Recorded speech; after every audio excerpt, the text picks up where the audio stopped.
It's good to be with you all again. The scriptures that I give today, I just want you to know they're from several different versions or translations of the Bible, so it may read a little different than what yours, but the meaning is the same. And yes, the title, Salvation at the Brothel, a little unusual, but I think as we get into this, you'll begin to understand. My mom was a good cook and she fed me well. But as a kid, I was skinny. Dad called me Scrawny Ronnie. Now, you may not be able to tell by looking, but no one's called me Scrawny Ronnie in a long time. For some reason, that name just didn't stick. Perhaps you've known someone who was given some descriptive nickname for something they did in their youth, and it did stick. And some of those names may be flattering and some not. Think back to your youth, young adulthood. Did you ever do something that you shouldn't have? Something that you'd be ashamed to do now? And what if you had been tagged with some descriptive name for that indiscretion and it stuck with you? Were you ever less than truthful? Then you could have been known, even to this day, as you, the liar, and you can each put your own name in where it fits, but I dare say this congregation would be comprised of you, the liar, or cheater, or Sabbath breaker, or on and on and on. You get the picture.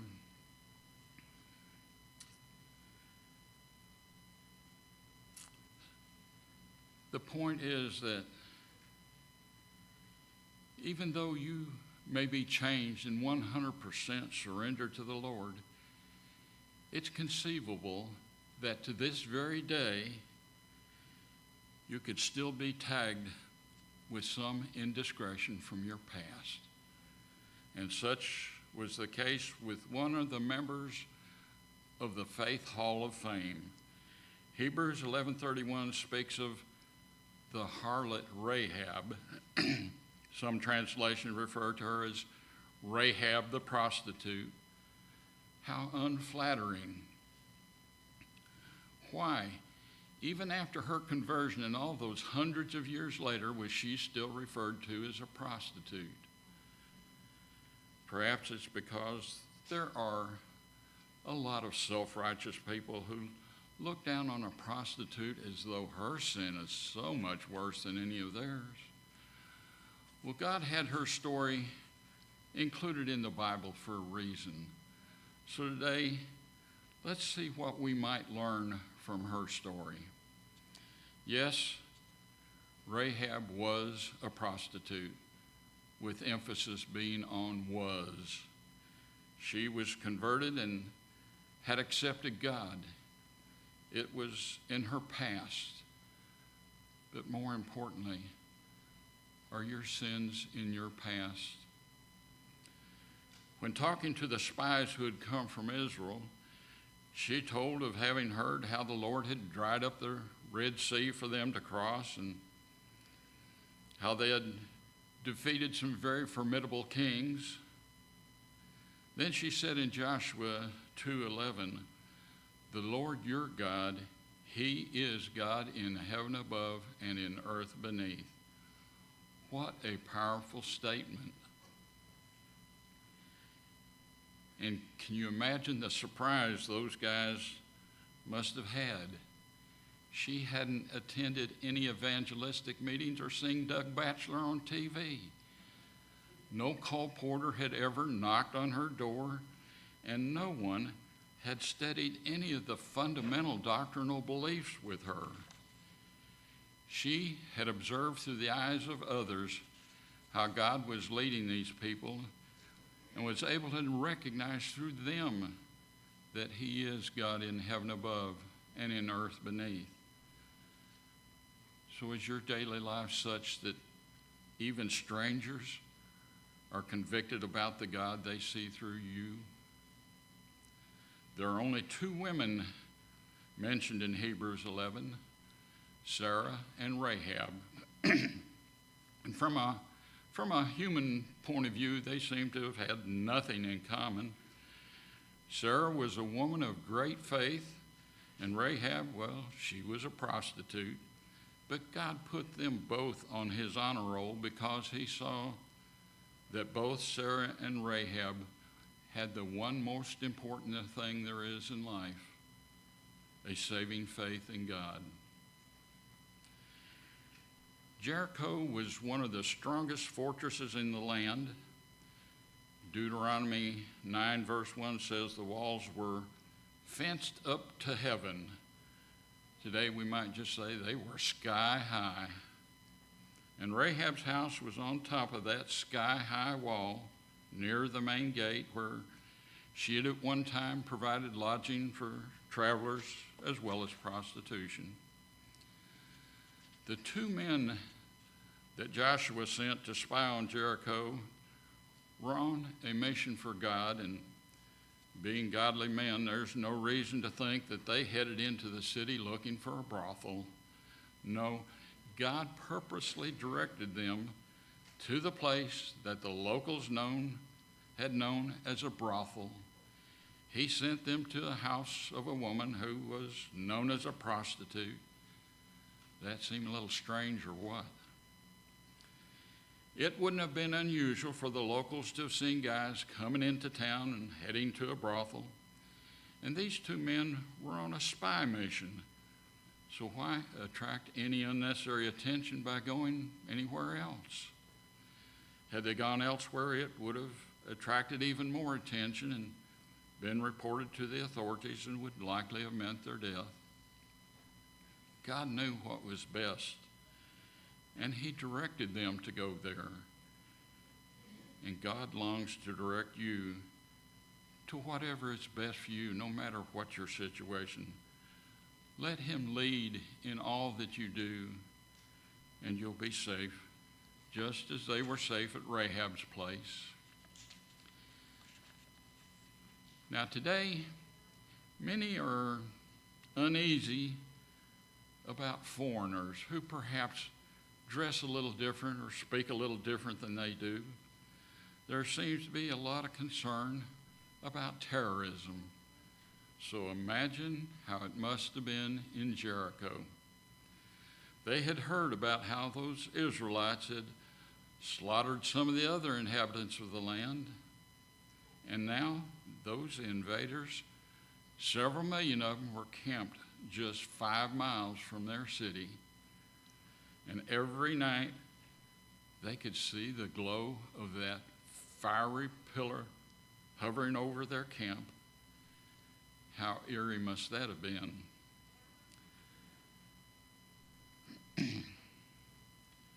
Imagine the doom they must have felt. They knew they were going to be next, so any stranger entering the city would have been viewed with great suspicion. Well, apparently someone saw those spies going into Rahab's place and reported to the king, who sent for them to be picked and brought in for questioning. So she hid them. She knew that turning them over to the authorities would mean their death, and she didn't want that because she too believed in their God. Now, I doubt that these spies had a chance to give her a Bible study on righteousness by faith. Not very likely, yet she had great faith. She showed far greater faith in God than 8 of the spies who had come there 40 years earlier. So how did her faith come about? As mentioned earlier, travelers staying at her place had given her the latest news of area events. She had heard about their deliverance from Egypt and the Red Sea crossing. She knew about the daily manna. She knew all about these things and pondered them in her heart, and she believed in God. John 20, verse 29 says, "Blessed are those who have not seen and yet have believed. Now, there are some who will say that we are saved by just believing, and that's true if you have a correct understanding of what it means to believe.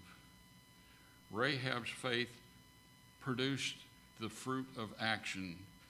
It wasn't just some dead belief. She risked her life for what she believed. So are you willing to risk anything for the Lord? Are you willing to put your faith into action? Give the tithe, even if the figures don't add up.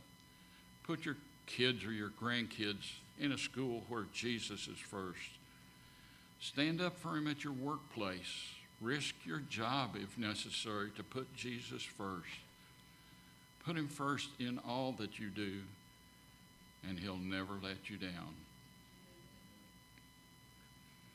Rahab's knowledge of the truth may have been rather meager, but she had the courage to act on what little she did know, and God rewarded her. Though she may have come from the depths of sin, she was now a worker for God, which she demonstrated by hiding those guys at risk of her own life. God considered her as righteous. James 2:25 says, "Was not even Rahab the prostitute considered righteous for what she did when she gave lodging to the spies and sent them off in a different direction?" Be very clear, though, that protecting those guys did not earn her salvation. It was her faith in God that saved her, and her faith was demonstrated by what she did.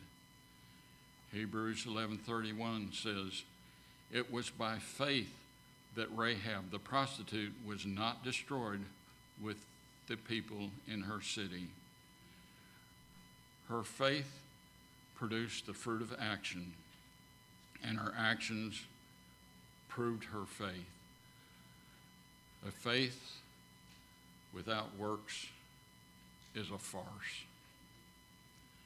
Rahab was under the same death decree as all the others in Jericho. They were all going to die when the walls fell.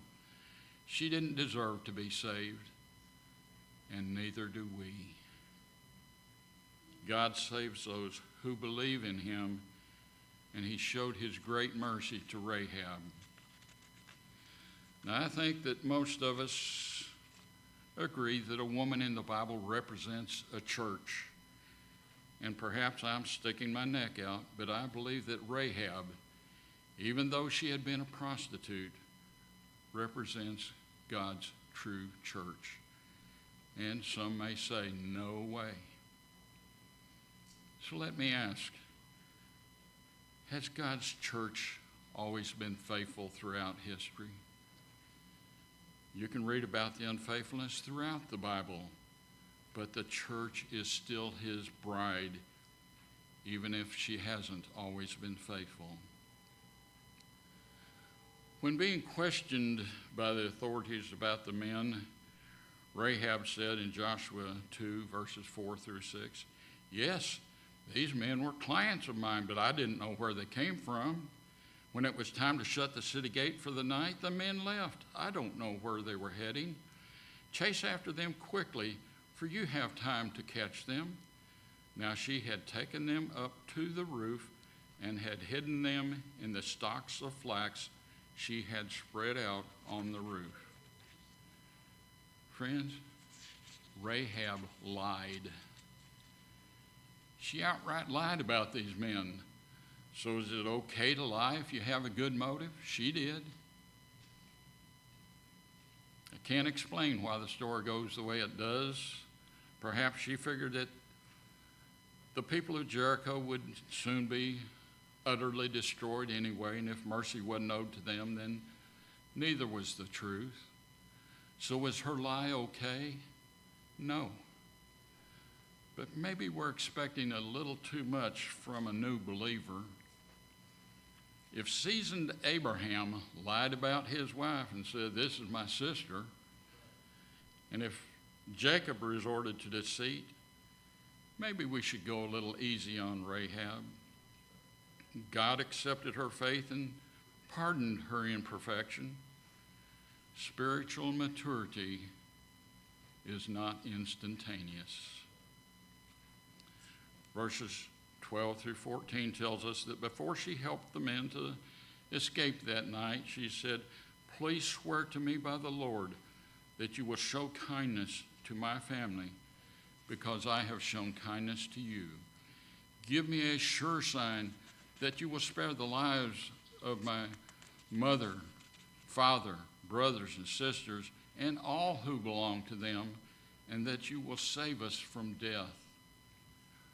"Our lives are your lives," the men assured her. "If you don't tell what we're doing, we will treat you kindly and faithfully when the Lord gives us the land." They knew without doubt that God would give them victory. And friends, if we yield our lives completely to Him, He'll fight our battles and give us victory too. Rahab honestly believed that imminent destruction was at hand. She knew that she was living in the last days and prepared for it. Today, those who truly believe that we're living in the last days, as she was, will also make plans to be rescued when the walls of this old world come down. Some churches are stockpiling food and making all kinds of preparations for the end of the world, but brothers and sisters, we ought to be stocking up on Jesus and the truth. We ought to be people of the Scriptures. Those are the things we need to be stocking up on in preparation for our rescue from this old world. Verses 17 through 19. The men had said to her, "This oath you made us swear will not be binding on us unless, when we enter the land, you have tied this scarlet cord in the window through which you let us down, and unless you have brought your father and mother, your brothers, and all your family into your house. If any of them go outside your house into the street, their blood will be on their own heads. We will not be responsible. As for those who are in the house with you, their blood will be on our head if a hand is laid on them." If you get nothing else out of this talk today, make note of this. It was a must that she remain inside her house to be saved, she and her family. Outside the house, they couldn't be distinguished from anyone else in Jericho. And in these last days, God's people must stay in His house, and His house of safety is His church. And just as Rahab's family had to be separate from the others of Jericho, it is imperative that we too not be joined with this world. To be saved, we must be found among the company of God's faithful. Verse 15, "So she let them down by a rope through the window, for the house she lived in was part of the city wall." They escaped down a rope that she had perhaps made herself. The flax on the roof indicates that she was running an industry of some kind. Flax was dried in the sun on rooftops and made into rope or cord, and all the rope she made may have been red. Perhaps she had specialized in making red rope as her trademark. Now, have you ever wondered how it is that Rahab's family was saved because of her? She's the one who had the faith to ask for and to make arrangements for them to be saved. Did her faith save them? Can one person's faith save another? It was a similar situation with Achan and his family, except they all lost their lives because of him. Remember, Achan Shortly after the fall of Jericho, Joshua sent troops to conquer a little place by the little name of Ai. Joshua 7 tells how those folks at Ai kind of whipped up on them and sent them running. And it seemed unreal considering what God had just done for them at Jericho. Well, God informed them that there was sin in the camp that must be dealt with. When Jericho was destroyed, there was a problem with looting. A guy by the name of Achan did some looting, so God had the people, Achan's peers, to deal with this problem. Verses 24 and 5 tells the Lord how he had them to deal with it. In short, he told them to take Achan, all he had looted, all his livestock, his tent, everything he had, including his entire family, and has his peers completely destroy everyone and everything that had been theirs. Achan's whole family lost their lives because of Achan. Rahab's whole family was saved because of her. So how do you explain that? Is that even biblical? I can't explain it, but I'm glad that the Bible does have something to say about such things. Psalms 37, verse 25. I am old now. I have lived a long time, but I have never seen good people abandoned by the Lord or their children begging for food. Proverbs 12:7.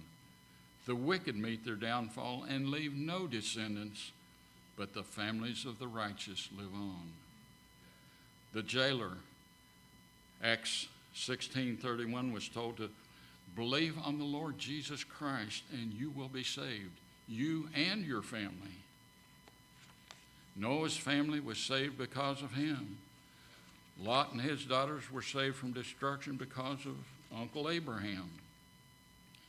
In each case, the family received the consequences based on the actions of the family leaders. Rahab's whole family was saved because of her influence, not because of genes or heredity. Would I be in the church today if my folks hadn't been? Maybe, maybe not.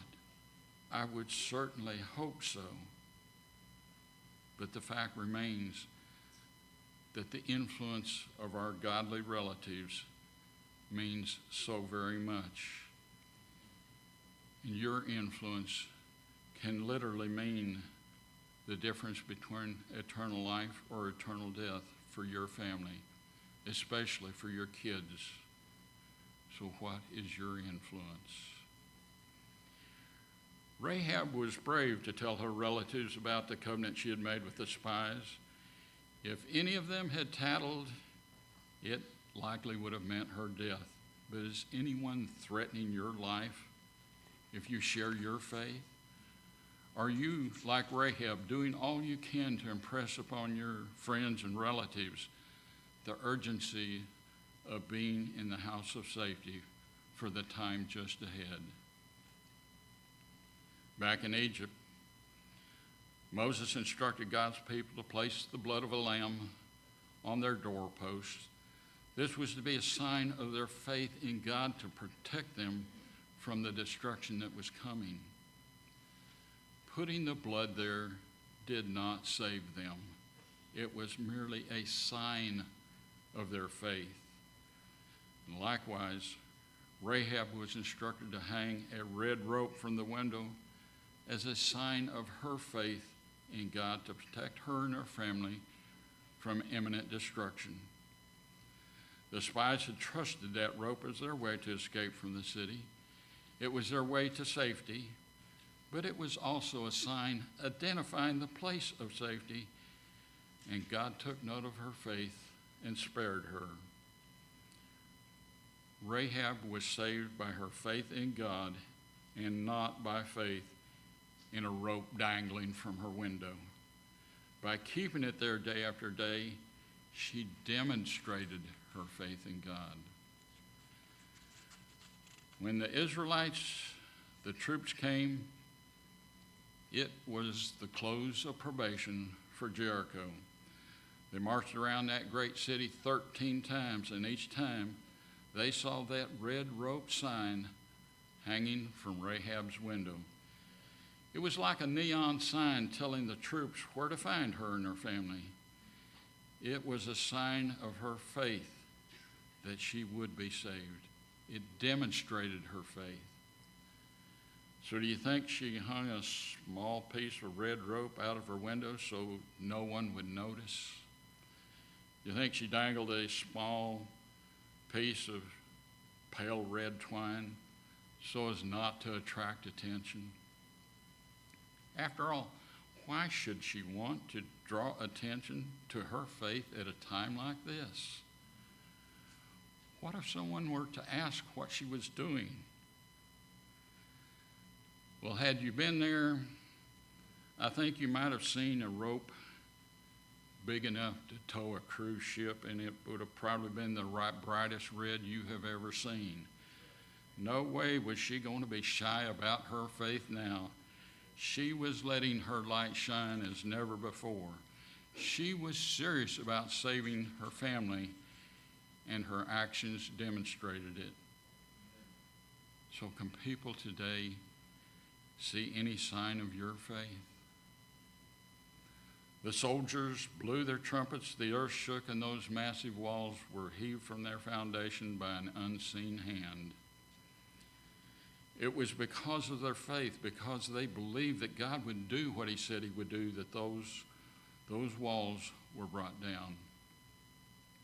So are there any walls in your life blocking you from being totally surrendered to the Lord? Walls preventing you from living a pure Christian life? God can take down those walls just as he did for them.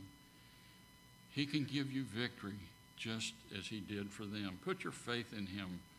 Trust him completely.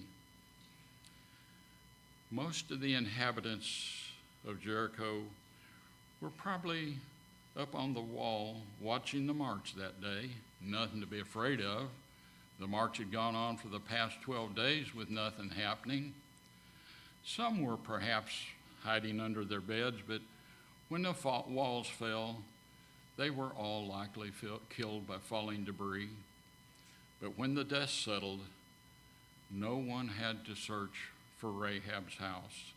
It was the only one left standing on what had been that sky-high wall.